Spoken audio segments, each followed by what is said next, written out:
Hello बच्चों, you all are most welcome at this channel मेडजी point Ayodhya. बच्चों, इसके पहले हम लोग आपका इलेक्ट्रिक डाइपोल के एक्सियल पोजीशन पर इलेक्ट्रिक फील्ड को हम लोगों ने फाइंड किया था। ठीक है, इलेक्ट्रिक डाइपोल मोमेंट क्या होता है, इलेक्ट्रिक डाइपोल का जो स्ट्रेंथ का मेजरमेंट है, यानी इलेक्ट्रिक डाइपोल मोमेंट हम लोगों ने पढ़ा था, और इलेक्ट्रिक फील्ड को फाइंड किया था एक्सियल पोजीशन पे। अब एक इसके इक्वेटोरियल पोजीशन पर इलेक्ट्रिक फील्ड को हम लोग आज देखेंगे कि इलेक्ट्रिक फील्ड जो है इक्वेटोरियल पोजीशन यानी परपेंडिकुलर बाइसेक्टर पे क्या होता है। ठीक, तो जैसे डाइपोल के बारे में हम लोगों ने देखा कि आपका ये टू इक्वल और अपोजिट चार्ज का ये अरेंजमेंट होता है बहुत ही स्मॉल डिस्टेंस पे। आइडियल डाइपोल होता है जिसका ये डिस्टेंस जो है नेग्लिजिबल हो, मतलब बहुत ही स्मॉल हो, है ना। ठीक है, तो जैसे डाइपोल हमने लिया, ये मान लीजिए यहाँ पर -q ऐसे ले लेते हैं और ये +q। इसका एक्सियल पोजीशन ये सेंटर होता है डाइपोल का। एक हमने कोई पॉइंट यहाँ पे ले लिया, जो भी पॉइंट आप चाहें, कोई पॉइंट m, सपोज करिए m कोई पॉइंट है जहाँ पर हमें इसका फाइंड करना है इलेक्ट्रिक फील्ड इस इलेक्ट्रिक डाइपोल का।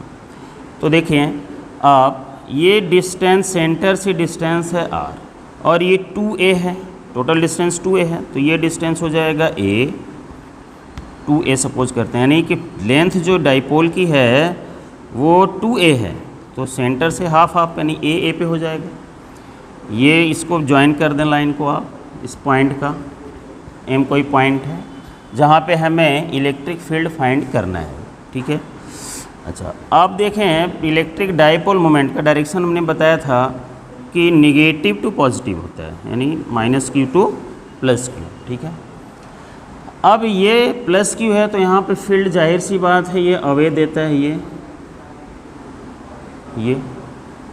और ये डिस्टेंस r है, ये सेंटर से इस पॉइंट का r है और यहाँ से ये डाइपोल का ये डिस्टेंस a है, तो जाहिर सी बात है ये डिस्टेंस हो जाएगा रूट में r² + a²।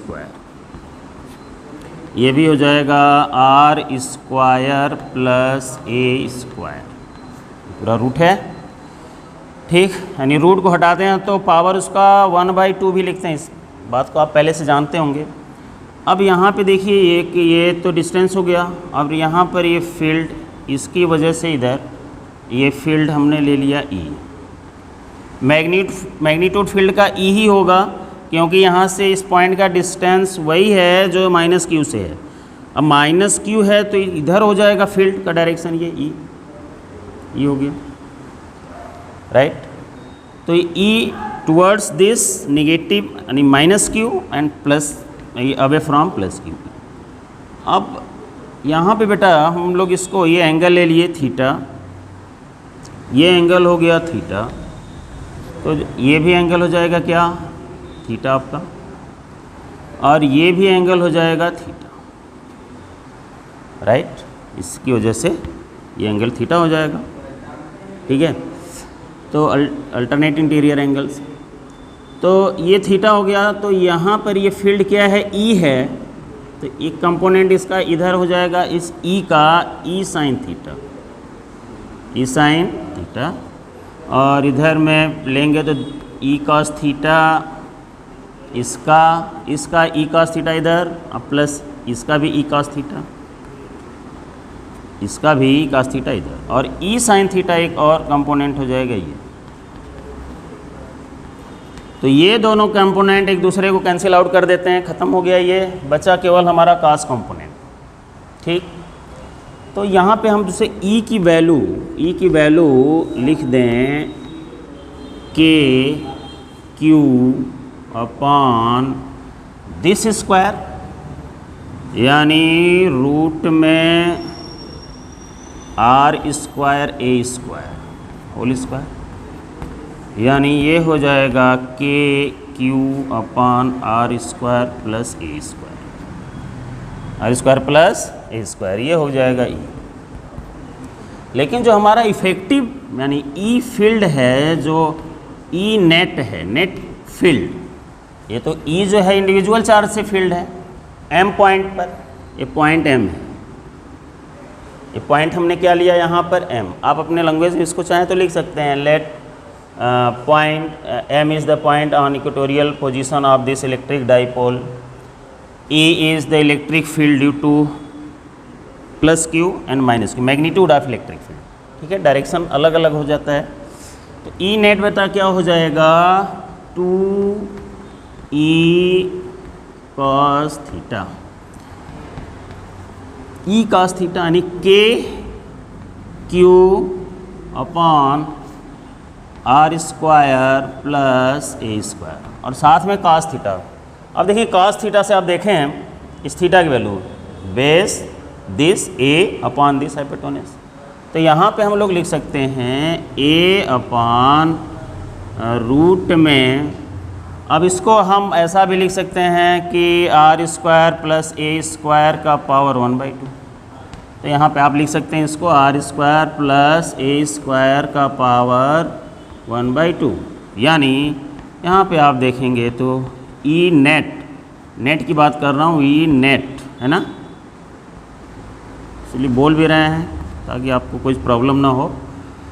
अब यहाँ पे देखिए 2QA यानी 2A इंटू क्यू, तो ये हो जाएगा क्या, ये हो जाएगा बेटा आपका P, यानी ऐसा करिए K, और यहाँ पे 2QA, ये हो जाएगा P, और नीचे में हो जाएगा r square plus a square का पावर 1/2 और इसका होल का पावर 1, तो यानी ये हो जाएगा आपका 3/2, यानी ई नेट हो जाएगा, ई नेट हो गया के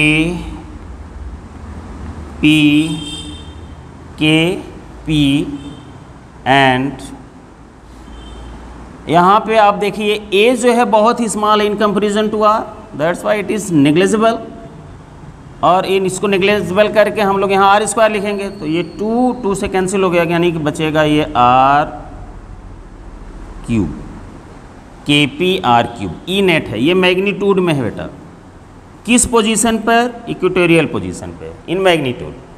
लेकिन आप डायरेक्शन की बात करेंगे यहाँ, तो थोड़ा सा आपको ध्यान देना होगा कि यहाँ देखिए पी क्या है, -q टू प्लस क्यू, लेकिन यहाँ पर जो फील्ड आ रही है net field in opposite to P, that's why in vector form we may write it like this, E is equal to, in vector form, यहाँ ध्यान दीजिएगा वेक्टर फॉर्म इसका लिख दे रहे हैं, E minus k P in vector form upon r cube. ठीक है, minus ज़रूर आप लिखेंगे क्योंकि E और P अपोजिट डायरेक्शन में हैं एक दूसरे के। ठीक है, ये चीज़ तो सही है।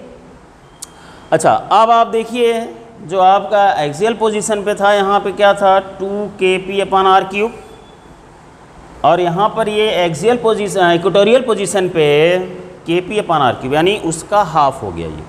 ठीक, यानी अगर आपको एक्सियल पोजीशन पे फील्ड फाइंड है, पता कर चुके हैं, तो उसका हाफ कर देंगे तो किस पर पता चल जाएगा हमको, इक्वेटोरियल पोजीशन पे। ठीक बेटा, तो ये फील्ड आ गया आपका इक्वेटोरियल पोजीशन पे। ठीक है, अब हम एक जनरल पोजीशन पे भी देख लेते हैं, electric field on general position of dipole. Dipole का मतलब इलेक्ट्रिक डाइपोल से है। ठीक है, अब देखिए एक जनरल पोजीशन, मतलब अगर ये तो स्पेशलाइज्ड हो गया, तो मतलब कि ये तो स्पेशल के कंडीशन हो गई, एक्सियल और इक्वेटोरियल। ठीक है, परपेंडिकुलर और अलोंग दिस, लेकिन ऐसी बात तो है नहीं, कोई जनरल पोजीशन भी हो सकता है जहाँ पे हमें electric field due to electric dipole find करना पड़ सकता है। उसके लिए क्या करेंगे हम लोग, तो जैसे हमने डाइपोल बना ले लिया, इलेक्ट्रिक डाइपोल, यानी -q और प्लस क्यू।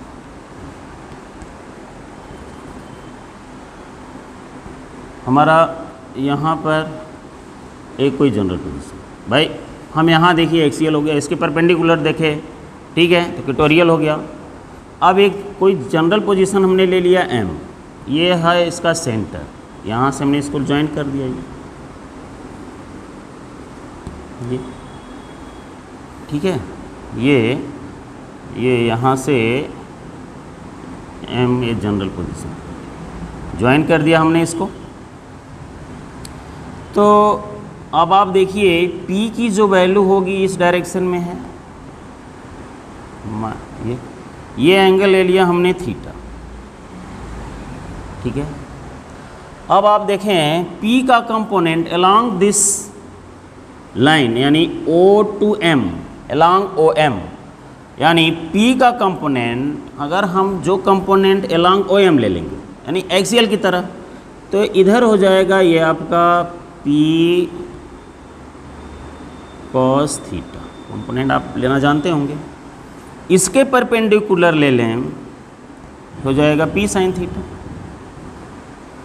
ठीक है, ये P इधर है, P sin theta, P cos theta.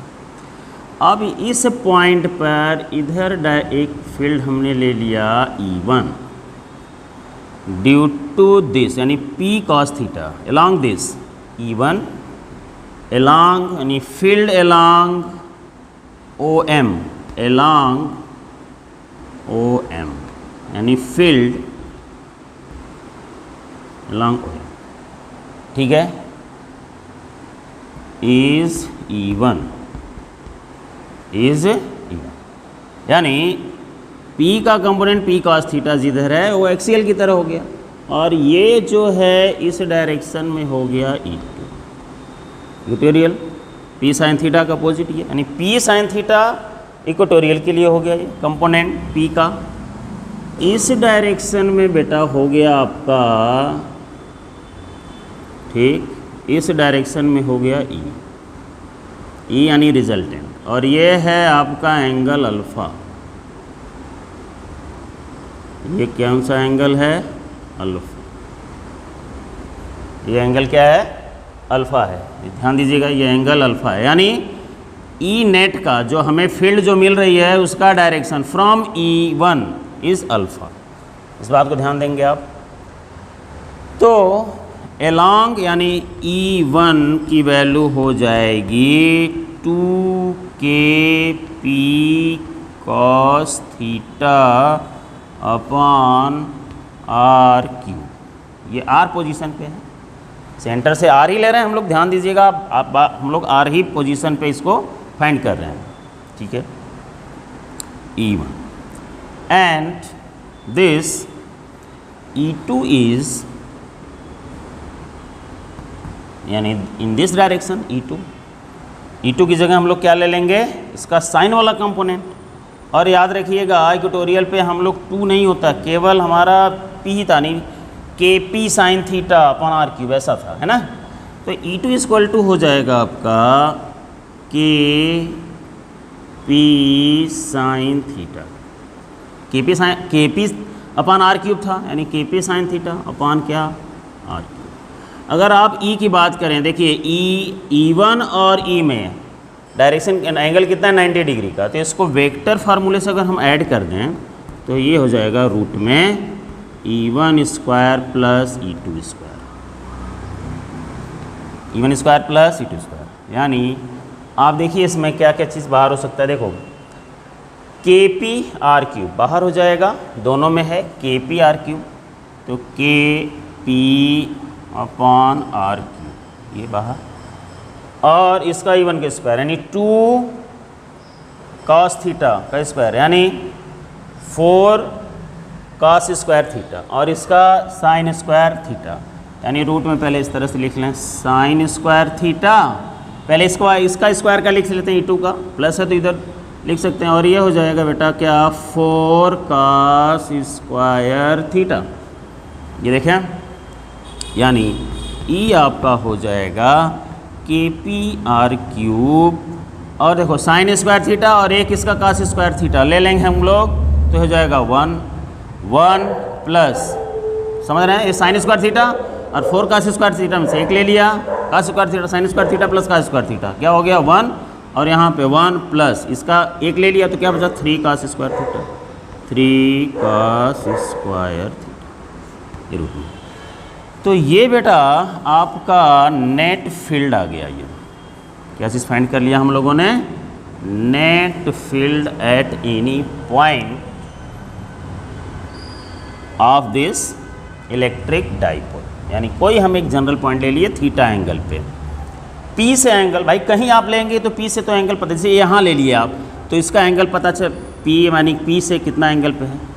ये फार्मूला आपका जनरलाइज है, यानी हम किसी भी फार्मूले पे मान लीजिए कि हमें इससे 45 डिग्री पे लेना हुआ तो फील्ड निकालना है, तो बाकी तो सारी चीज़ वही है, बस आपको यहाँ पे थीटा की वैल्यू कितना ले लेनी होगी 45 लेकर के आप इसको सॉल्व कर लेंगे, आंसर आ जाएगा। ठीक है, तो ये बेटा हो गया। अब इसी में ये फील्ड की बात हो गई Kp/r3।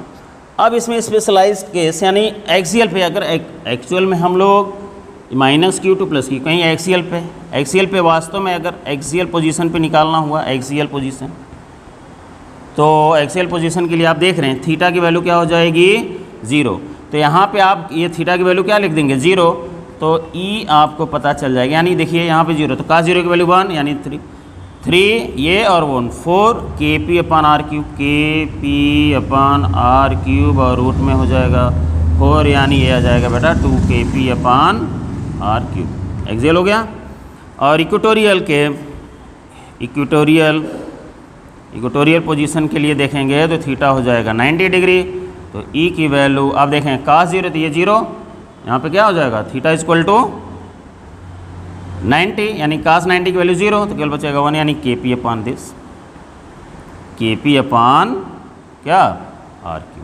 यानी अगर हमको जनरल पोजीशन का फार्मूला पता है तो इसके एग्जैक्ट एक्सियल और एग्जैक्ट यहाँ पे इक्वेटोरियल यानी परपेंडिकुलर बाइसेक्टर और अलोंग -q +q की लाइन को ज्वाइन करने वाले डायरेक्शन को में हम लोग फील्ड को फाइंड कर सकते हैं।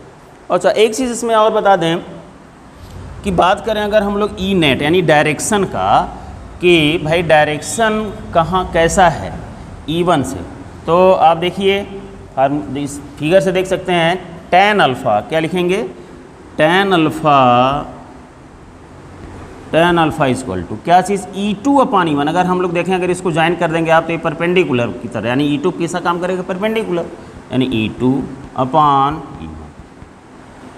ये बेटा हो गया E2/A1 मतलब Kp sin थीटा, ध्यान दीजिएगा यहाँ अल्फ़ा है और यहाँ थीटा है, Kp sin θ/r3, और E1 की वैल्यू रखेंगे क्या था 2 Kp/cos theta, 2 Kp cos θ/r3, तो डिवाइड करेंगे E1, तो r3 कहाँ चला गया ऊपर, नीचे में क्या बचा 2 Kp और साथ में cos थीटा, तो ये सब कैंसिल हो गया, Kp कैंसिल हो गया, यानी sin θ/cos, यानी sin θ/2 cos theta, tan alpha ये आ जाएगा, देखिए sin θ cos θ tan θ/2, यानी ये एक रिलेशन आपका ये आ गया tan अल्फ़ा = tan θ/2, ये आपका डायरेक्शन हो गया। अगर इसी में कोई कहे कि भाई जैसे मान लीजिए x अलोंग x एक्सिस से डाइपोल रखा हुआ है, along x axis -q + q क्या है अलोंग x एक्सिस है, तो पूछा अगर कि E का डायरेक्शन अलोंग x एक्सिस क्या होगा, तो आप इसमें थीटा प्लस अल्फ़ा कर देंगे, यानी डायरेक्शन क्या हो जाएगा थीटा प्लस अल्फ़ा। बात समझ रहे हैं, यानी E का डायरेक्शन x एक्सिस से, तो पहले से थीटा है ही है ये, लेकिन यहाँ फिर और अल्फ़ा हो गया, तो सब मिला करके हो गया थीटा प्लस अल्फ़ा। कहीं कहीं ऐसा भी क्वेश्चन देखने को मिलता है। ठीक है, तो इस तरह से आप ये लगा लेंगे। ठीक, जनरल पोजीशन हो गया बेटा, एक्सियल हो गया जनरल, और आपका इक्वेटोरियल। इससे अब एक चीज़ देख लेते हैं हम लोग, आपका एक टॉर्क निकालना होता है इलेक्ट्रिक डाइपोल पर लगने एक्ट होने वाले टॉर्क की वैल्यू यूनिफॉर्म इलेक्ट्रिक फील्ड में, यानी इसको सिंपली हम लोग लिख देते हैं क्या चीज़ कि electric dipole in uniform electric field, यानी ये ऐसा हो गया electric dipole in uniform electric field. अभी हम टार्क के बारे में बात करेंगे, पोटेंशियल जब पढ़ाएंगे तब पोटेंशियल उस समय बताएंगे। अभी फील्ड और टार्क के बारे में बात करेंगे। टार्क इसलिए क्योंकि टार्क फोर्स की वजह से ही आता है और फोर्स फील्ड से ही लगता है। तो जैसे आप देखिए, जैसे मान लीजिए फील्ड हमने लिया, यूनिफॉर्म फील्ड पहचानने का तरीका कि एक स्पेस अगर इक्वल पे ले रहे हैं तो इसका मतलब ये फील्ड यूनिफॉर्म है, ऐसा, ठीक है। और टार्क को फाइंड करना क्लास 11th में आप सभी लोग बहुत ही अच्छे तरीके से पढ़ चुके हैं, ठीक है, कि एक्सिस ऑफ रोटेशन कैसा होता है, फोर्स इनटू परपेंडिकुलर डिस्टेंस, है ना, इस तरह से। तो जैसे मान लीजिए हमारे पास एक आपका डाइपोल है प्लस क्यू, और फील्ड ये है, फील्ड का डायरेक्शन ये है, दिस इज़ फील्ड, और स्पेस देखिए इक्वल है, तो इससे पता चल रहा है कि फील्ड कैसी है, यूनिफॉर्म है। अब हम यहाँ पर एक इलेक्ट्रिक डाइपोल बना लेते हैं इसे, ठीक है। जैसे मान लीजिए आपने ऐसा बना लिया, ठीक है, यहीं तक बना लीजिए। अब ये माइनस क्यू प्लस क्यू, तो इलेक्ट्रिक फील्ड है, तो चार्ज, कोई चार्ज है फील्ड में, तो जाहिर सी बात है इस पर फोर्स लगेगा, और यूनिफॉर्म फील्ड है। कैसी फील्ड है बेटा, electric dipole in uniform electric field. तो फिलहाल हम इस पर टार्क फाइंड करना चाह रहे हैं, ठीक है। तो इस डायरेक्शन में फोर्स लगेगा क्यू ई, यानी अलॉन्ग फील्ड। अब फील्ड के अपोजिट डायरेक्शन की बात करें तो इस डायरेक्शन में हो जाएगा माइनस क्यू ई, ये माइनस क्यू। अब इलेक्ट्रिक डाइपोल किसी भी यूनिफॉर्म, मतलब electric dipole uniform electric field में, चाहे जैसे भी है, आपने इसको अगर रखा है तो इस पर नेट फोर्स जो है वो ज़ीरो लगेगा, यानी एफ नेट की बात करें इस पर, यानी net force acting on this dipole is zero, ठीक है। Q E Q equal opposite लग गया तो नेट फोर्स क्या हो गया, जीरो, वेक्टर से ऐड कर दिया। लेकिन नेट फोर्स तो जीरो है, लेकिन ये जो टार्क है वो नेट टार्क ज़ीरो नहीं है। जीरो अगर इसी के अलांग रख देते हम लोग, इसी के अलांग अगर रख देते इस डाइपोल को, तो नेट टार्क भी ज़ीरो हो जाता। ध्यान दीजिए, इसका अगर हम इसको उठा करके इसको फील्ड के अलांग सीधे सीधे रख दें तो क्या होता है, एक फोर्स इधर एक फोर्स इधर, यानी टार्क फॉर्म ही नहीं हो पाता, टार्क लगा ही नहीं पाता, क्योंकि यहाँ पे एंगल है, यानी एक एंगल थीटा एंगल पे इस पर रखा गया है ना। तो जाहिर सी बात है ये फील्ड मतलब इस डायरेक्शन से, तो ये भी थीटा ही होगा, माइनस क्यू, है ना, ये थीटा सब थीटा ही है, यानी इलेक्ट्रिक फील्ड से कितने एंगल पर रखा गया है, थीटा, यानी theta is the angle between P and E, P and, ठीक बेटा। अब ये पूरा इसका 2a, सपोज करिए लेंथ लेते हैं 2a लेंथ है, तो आपका ये पूरा लेंथ, यानी ये अगर हम इसे मान लेते हैं ए पॉइंट को कहिए ए और इसको कहिए बी और ये कहिए सी, तो बी सी टू ए है, तो बी सी कितना हो जाएगा, who can tell me, B C is A B sine theta, A B sine theta, यानी B C upon this A B equal to sine theta, B sine theta, यानी 2a sine theta. और बात याद रखें कि B मतलब 2a हो ऐसा ज़रूरी नहीं है, ये पूरा लेंथ होता है, लेंथ कुछ भी हो सकता है, किसी फॉर्म कुछ भी हो सकता है, ठीक है। तो ये जो है बेटा, ये आप यहाँ पे आप देख रहे हैं B C equal to 2a sine theta, ये हो गया ये लेंथ। और आप जान रहे हैं कि अगर इसको मैं अगर इधर ज्वाइन करें इस तरह से ये मिलाएं तो ये लेंथ भी क्या होगा, यानी ये फोर्स का line of action of force है ये, और ये perpendicular distance, force into perpendicular distance line of action of force से ही कहलाता है टार्क। तो torque acting on this dipole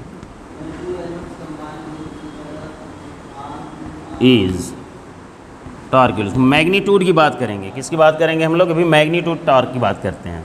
तो फोर्स लग रहा है ये, यानी F तो इतना ही है, QE है ना, QE यानी फोर्स परपेंडिकुलर डिस्टेंस, यानी ये आ जाएगा बेटा QE और साथ में BC, यानी आपका आ गया E2QA साथ में हो गया साइन थीटा, यानी E इसको कहेंगे P, यानी इसको लिखेंगे PE sine theta, PE sine theta torque. लेकिन टॉर्क भी हम जानते हैं कैसी क्वांटिटी है, क्लास 11th में आपने पढ़ा होगा, ये भी क्वांटिटी है। कैसी क्वांटिटी है? PE साइन थीटा, यानी टॉर्क की मैग्नीट्यूड आ गया। कैसी क्वांटिटी बेटा? ये वेक्टर क्वांटिटी है। टॉर्क भी क्या है? Vector quantity. तो देखिए आप, ये तो हो गया आपका इलेक्ट्रिक डाइपोल मोमेंट, राइट। तो आप देखो, ये P और ये हो गया E, यानी फोर्स, और इधर तो आप यहाँ देखेंगे कि इसको ये जो है क्लॉकवाइज डायरेक्शन में घुमाने की कोशिश कर रहे हैं। कैसा कर रहा है ये? Clockwise direction. और अगर मान लो कि जेड एक्स वाई, ये तो एक प्लेन में बोर्ड जैसे एक्स वाई प्लेन में, तो जेड डायरेक्शन तो ऐसा होगा, तो यानी निगेटिव जेड डायरेक्शन में इस टॉर्क का डायरेक्शन आएगा, ठीक है। तो P इंटू क्या चीज़ हो गया आपका E, यानी P और E में डायरेक्शन अगर हम देखें, जैसे ये E है और इधर आपका P है, तो वेक्टर फॉर्म में अगर इसको लिखना है टॉर्क को, तो वेक्टर फॉर्म में क्या हो जाएगा आपका? P यानी P अक्रॉस E, ठीक है, क्योंकि फोर्स का भी डायरेक्शन इलेक्ट्रिक फील्ड की तरफ ही है। तो P क्रॉस E ये हो गया यहाँ पे, है ना। क्या हो जाएगा इन वेक्टर फॉर्म अगर हम देखें तो हो जाएगा P क्रॉस E, ठीक है, क्योंकि PE साइन थीटा और थीटा भी क्या है? एंगल। किसके किसके बीच में? P और E के, ठीक है, P और E के। और देख भी रहे हैं कि ऐसा ही घुमाने की कोशिश करेगा, ऐसा क्लॉकवाइज। तो यहाँ पे आप, यहाँ पे मैं लिख दे रहा हूँ इन वेक्टर फॉर्म। किस फॉर्म में? In vector form. In vector form torque हो जाएगा बेटा tau is equal to P cross E, P cross, ये हो गया torque acting on this electric dipole in this uniform electric field. ये torque की कोशिश ये रहती है कि इस टॉर्क को it try to rotates in such a way that the direction of this P and E become same, यानी ऐसा घुमा के कोशिश करता है, अपने डायरेक्शन में लाने की कोशिश करता है, ठीक है। टॉर्क मैक्सिमम कब होगा? जब थीटा की वैल्यू बेटा कितना हो जाए? 90 डिग्री, यानी E और P का बीच, यानी ऐसे रख दिया जाए तो टॉर्क क्या हो जाएगा? मैक्सिमम, यानी मैक्सिमम टॉर्क देखेंगे आप तो हो जाएगा PE 90 डिग्री पे, क्योंकि साइन 90 की वैल्यू क्या होती है? 1। यहाँ पे साइन 90, थीटा की वैल्यू 90 रखें तो क्या जो PE। और इसकी अगर मिनिमम देखें वैल्यू कितना हो जाती है ये, यानी थीटा इक्वल टू हो जाएगा 0। 0 का मतलब वही पहले ही समझा रहे थे कि अगर फील्ड के डायरेक्शन पहले से रखा हुआ है तो थीटा इक्वल टू 0 हो जाएगा। थीटा इक्वल टू 0 तो टाउ की वैल्यू क्या हो जाएगी? 0, ठीक है, मिनिमम होगी, ठीक। तो ये सब रहा हमारा 3 ठो, ये रहा आपका पोजीशन। और इस पर कुछ एग्जाम्पल हम लोग देख लेते हैं, तो ये कंसेप्ट जो है थोड़ा सा और आपको क्लियर हो जाएगा, मतलब पूरा कहिए कि मतलब 100% चीज़ें क्लियर हो जाएंगी कि हाँ क्वेश्चंस कैसे इस पर लगते हैं, ठीक है। How to apply these concepts, these formulas in solving the problems, okay. तो हम देख लेते हैं कुछ एग्जाम्पल्स। देखो बेटा, एग्जाम्पल हमने लिखा है 2, तो ये तो एक सिंपल एग्जांपल हो गया। इलेक्ट्रिक डाइपोल मोमेंट फाइंड करना है ये सिस्टम का यहाँ पर, और एक इस तरह से दिया हुआ है चार्ज पार्टिकल्स, इसका भी इलेक्ट्रिक डाइपोल मोमेंट फाइंड करना है। तो ये तो सिंपली हमने बताया था कि magnitude of either of this two charges and distance between this two charges, ठीक। तो 2 × 10 टू द पावर हो गया 6, 1 सेंटीमीटर नहीं, 1 × 10 टू द पावर -2 सेंटीमीटर को तो मीटर में चेंज करेंगे ना आप, ठीक है। तो ये 10 टू द पावर -2 से मल्टीप्लाई करेंगे, ठीक है। ये -6 है, ये क्या है -6 है ना, यहाँ माइनस है ये और ये प्लस है, ठीक। तो ये हो जाएगा 2 × 10 टू द पावर -8। बात करें यूनिट की तो कूलम × मीटर। तो ये हो गया आपका P1, ठीक है। 2 × दिस × डिस्टेंस, बस सेंटीमीटर दिया था तो मीटर में इसको कन्वर्ट कर लेंगे, ठीक है। तो ये आ गया इलेक्ट्रिक डाइपोल मोमेंट। तो ये तो अपना सही था। अब इस कॉन्फ़िगरेशन का हम लोग कैसे इलेक्ट्रिक डाइपोल मोमेंट फाइंड करेंगे, इस बात को देखें। तो इसको वेक्टर की तरीके से, यानी x और y एक्सिस के साथ, जैसा कि आपको दिख रहा है, along x along y charge particles रखे गए हैं, ठीक है। और यहाँ भी एक चार्ज पार्टिकल है, यहाँ पे है -2q, सॉरी यहाँ पे थोड़ा सा देंगे, और यहाँ पर है बेटा q,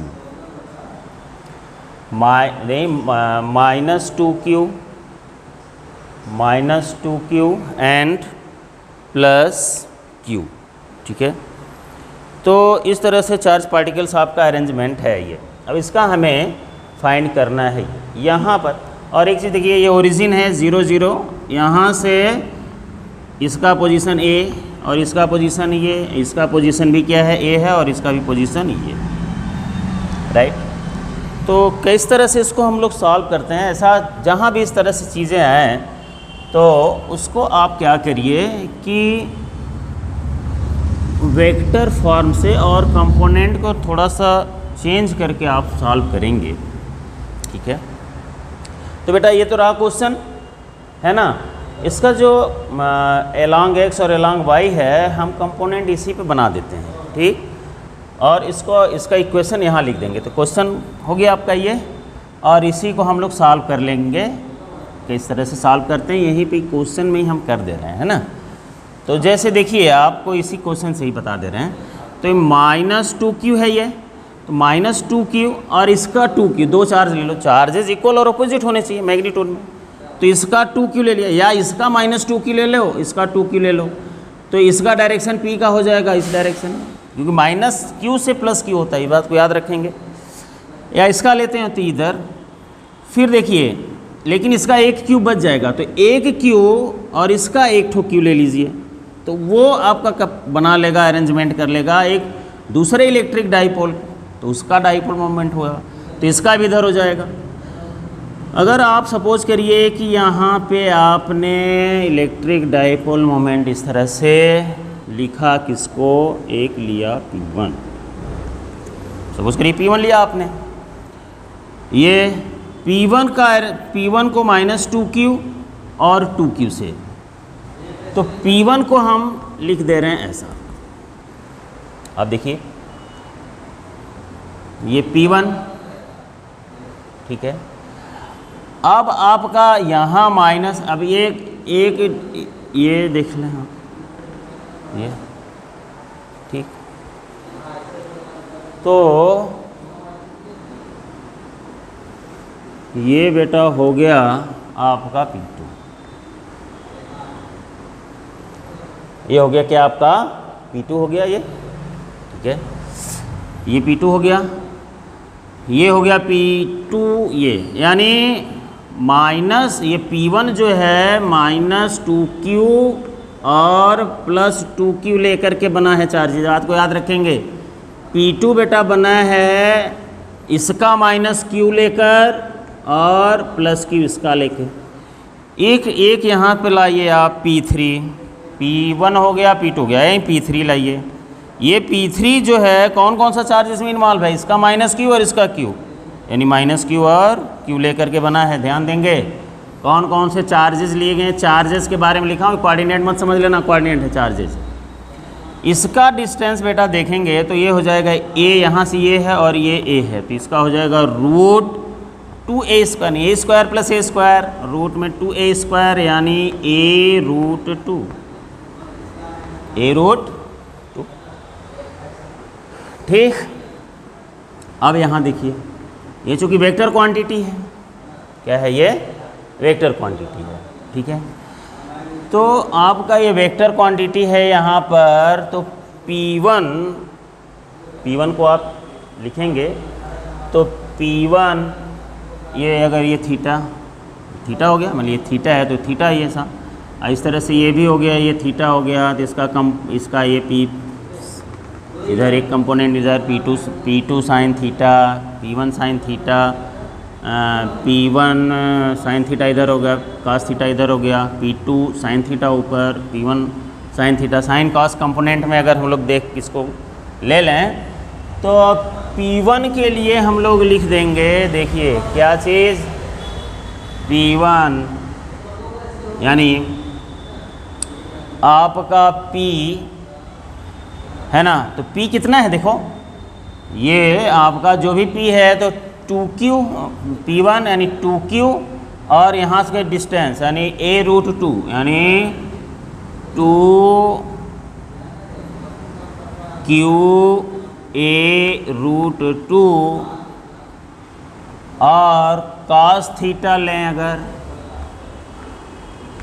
cos थीटा, और आप जो देखिए ये थीटा की जो वैल्यू है, थीटा की वैल्यू बेटा लिख दे रहा हूँ 45 डिग्री हो जाएगी, क्यों, क्योंकि दिस बाई दिस, तो cos 45 लिखते चलो, क्या लिखो 45 plus 2Q a root 2 sign 45, ये हो जाएगा बेटा अलॉन्ग एक्स एक्सिस है तो I और ये हो जाएगा J।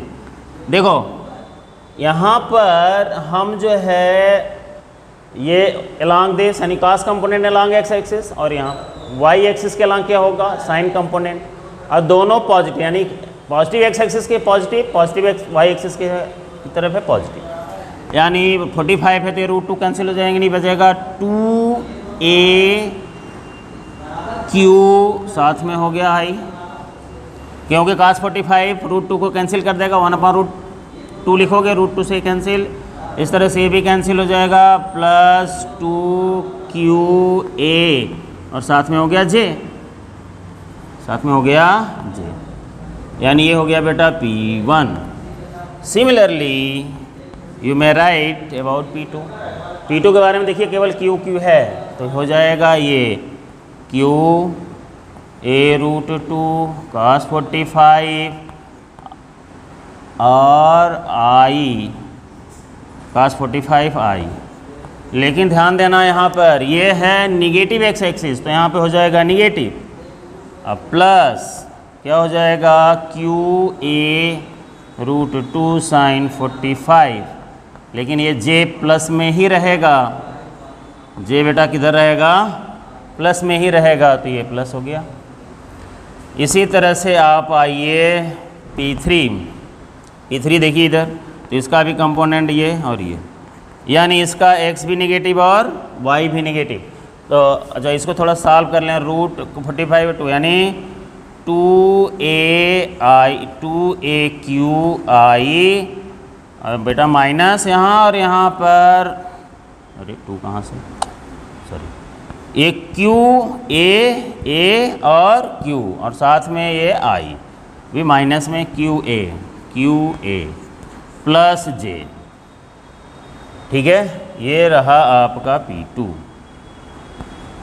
ठीक, इसी सिमिलरली हम लोग लिख सकते हैं P3, है ना, कैसा, इसमें दोनों नेगेटिव हैं और यहाँ भी वही है 45 ही होगा, यानी एंगल सब कितना है, ये 45 ही है ना, तो आपका ये है P3, क्या है P3 के बाद P3 हम लोग, और देखिए एक इसका माइनस Q चार्ज बचा और यहाँ पे Q है, तो ये भी बेटा कितना है माइनस Q और Q लेकर ही बना हुआ है ना, ध्यान देना, तो ये भी वही चीज़ हो जाएगा लेकिन दोनों माइनस, यानी कह लो कि यही आएगा, यही चीज़ होगा, तो 45 कंपोनेंट करेंगे, बस इसमें क्या था कि ये प्लस था, प्लस हो गया, और माइनस, इसमें ये दोनों माइनस, y एक्सिस में माइनस y, और इसमें क्या था केवल x निगेटिव था y, लेकिन वैल्यू तो वही आएगी, यानी आएगी माइनस AQI, बात को समझ रहे हैं ना, P2 P3 सेम ही है, केवल डायरेक्शन बदल गया है केवल, क्योंकि डिस्टेंस तो वही सब कुछ लेकर के किया गया है, ये भी a√2 ही है,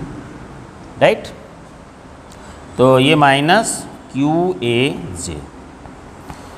अब हमें चाहिए इसका मतलब पूरे का होल चाहिए आपका ये इसका रिज़ल्ट है ना। तो आप इसके रिज़ल्ट के लिए आप P1 P2 P3 सबको ऐड कर दें। जैसे देखिए ये किसकी वैल्यू है, P1 है, ये क्या है बेटा P2 है, और ये P3 है।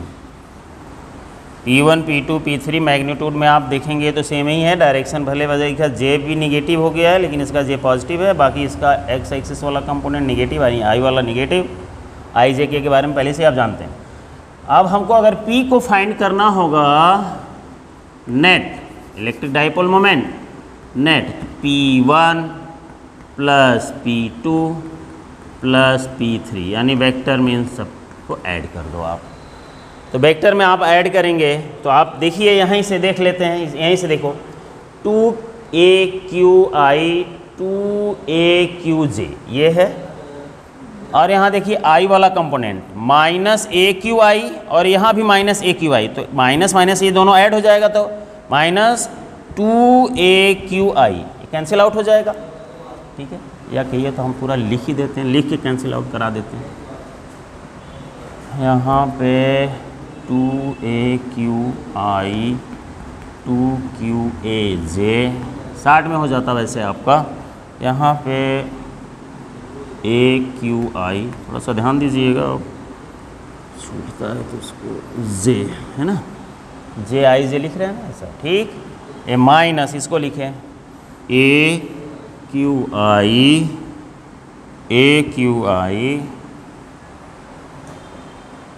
ये 2 कहाँ से आ गया, ये बेटा 2 नहीं है ना, Q है, ये क्या है Q है, 2 जैसा दिख रहा था, AQ माइनस AQJ। अब आप देखिए तो ये हो गया 2KUI और ये हो गया आपका क्या AQI और माइनस AQI, ठीक है।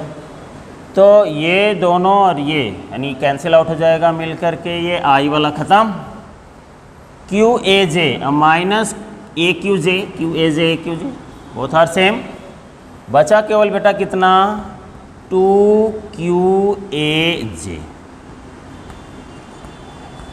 इन वेक्टर फॉर्म। अगर ऑप्शन में मैग्नीट्यूड में दिया हो तो देखेंगे यहाँ लिखा रहेगा 2QA ओनली 2QA, P की वैल्यू ये आएगी। समझ लीजिए कि ऑप्शनल क्वेश्चन है, अगर मैग्नीट्यूड में दिया है तो वेक्टर में दिया है तो ये हो जाएगा। जनरली वेक्टर में दिया हुआ एक क्वेश्चन किसी कॉम्पिटिटिव एग्जाम में ये पूछा हुआ है, ठीक है, याद है किसमें। तो ये चीज़ आप देख लेंगे कि इलेक्ट्रिक डाइपोल मोमेंट कैसे हम लोग फाइंड कर सकते हैं।